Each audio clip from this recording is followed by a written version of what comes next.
actually, this is the second time today I've told this story that we had, I think once or twice we've done the Pärnu Konsertmaja.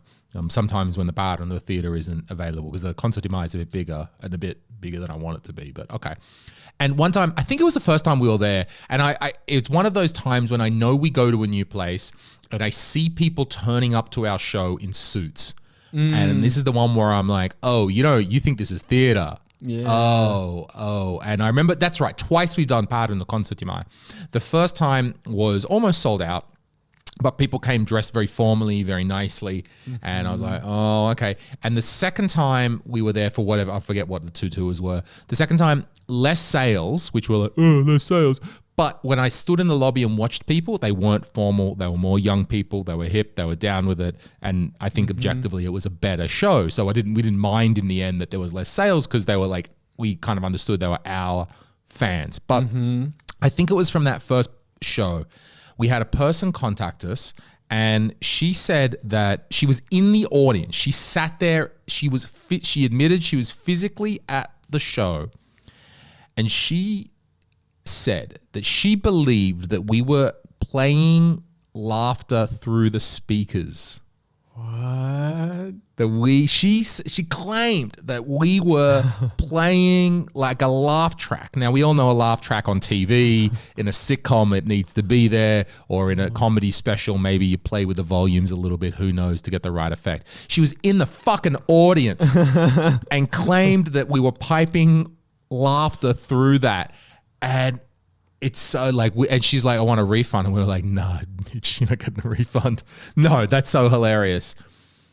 And I wonder, is it like she didn't like it and her grasp of bending reality was so strong? I think so, because that's how we are. She refused to admit that it's probably we must have liked it. We have a belief and we justify things around it that it will fit the belief. Yeah, so strongly that I refuse to believe that all those, I can fucking see them laughing in front of me. I'm right there. Oh my God. So I don't think, not so much have we had disgruntled people over the years. I also think like Estonians might be more, what's the word? Reserved. They maybe don't want to speak up. Sure, they do. And that's also, I mean, you could also say, is that Estonians being shy, or is that just like people being fucking reasonable? Yeah, sure. I buy a ticket for something, I didn't like it. All right, cool. I just won't go to see that band act, performance. Yeah, I went to order a dinner. Didn't like it. I'm not getting a refund of it. Like, just don't dine at that restaurant again. I think it just means people are reasonable. Yeah. And then there comes a guy who like, I didn't like this food. Fire the cook. I want my money back. Okay, we'll regurgitate the food and we'll give you your money back. So, okay, if people don't like a public show, sometimes, I mean, do people go on Twitter? I would say Comedy Estonia has faced very little public backlash for almost any reason. When it was probably about, I want to say about 3 or 4, maybe more, maybe 6 months ago, I forget. It was a COVID thing, and someone in the newspaper tried to write an article like, Comedy Estonia is doing these events and people aren't wearing masks and putting I think it was around summer tour time, putting so many people in a room.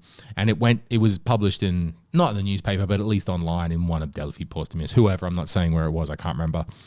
And at first that obviously freaks you out to see that there's a piece and it being published, and that journalist fucking has it in for you. They're like, we're going to write this piece. And of course that fires us all up in the office and all the comedians. And I said, just let it go.